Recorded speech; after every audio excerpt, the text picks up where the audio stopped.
Hello everyone. In this video we will discuss the question: two wires A and B are of equal length and equal resistance. If the resistivity of A is more than that of B, which wire is thicker? ठीक है, firstly आपका question आप लोग पढ़ेंगे, then कोशिश करेंगे इसको solve करने की. After this you will see the solution और explanation of this question. Okay, ठीक है, तो स्टार्ट करते हैं. का दो वायर दे रखे हैं, तो मैंने फर्स्टली लिख दिया आपका wire A and wire B. ठीक है, अब इनके लिए हम सर्टेन कंडीशंस जो हमें दे रखी हैं वो लिखेंगे.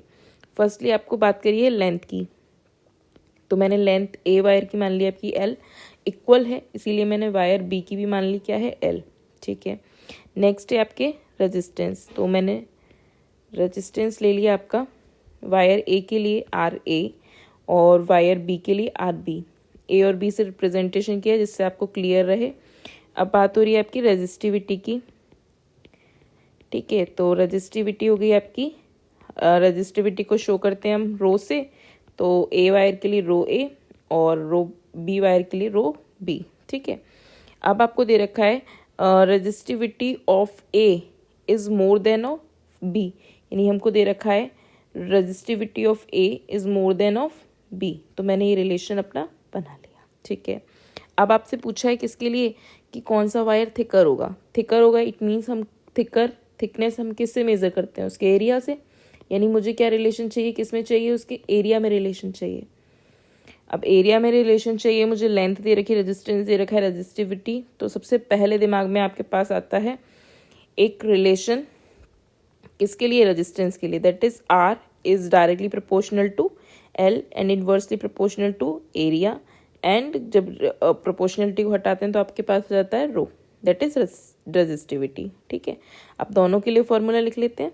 अगर हम बात करें आर ए की, तो आर ए के लिए क्या हो जाएगा आपका रो ए, एल सेम ही है और फिलहाल हमें एरिया नहीं पता, तो हम यहाँ एरिया भी मान लेते हैं. ठीक है, एरिया मैंने ले लिया इसके लिए, ए वायर है तो ए और बी वायर के लिए ले लिया आपका ए बी.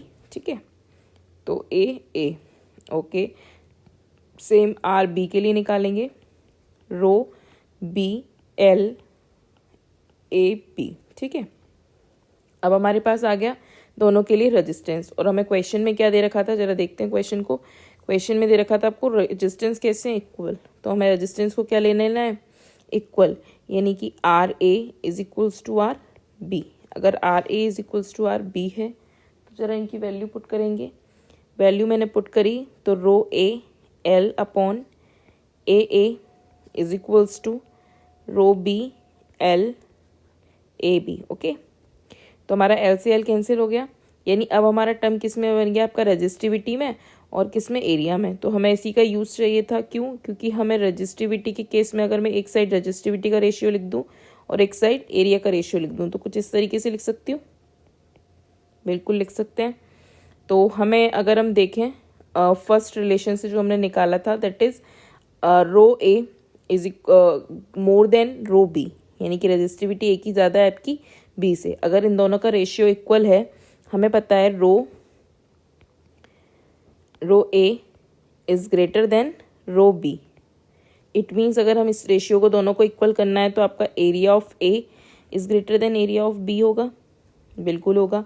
अगर एरिया ए का ज़्यादा है तो थिकर भी कौन हुआ, वायर ए. तो हमारे पास आंसर क्या आ गया, वायर ए इज थिकर. ये हो गया हमारा आंसर. आई होप सबको क्लियर हुआ होगा.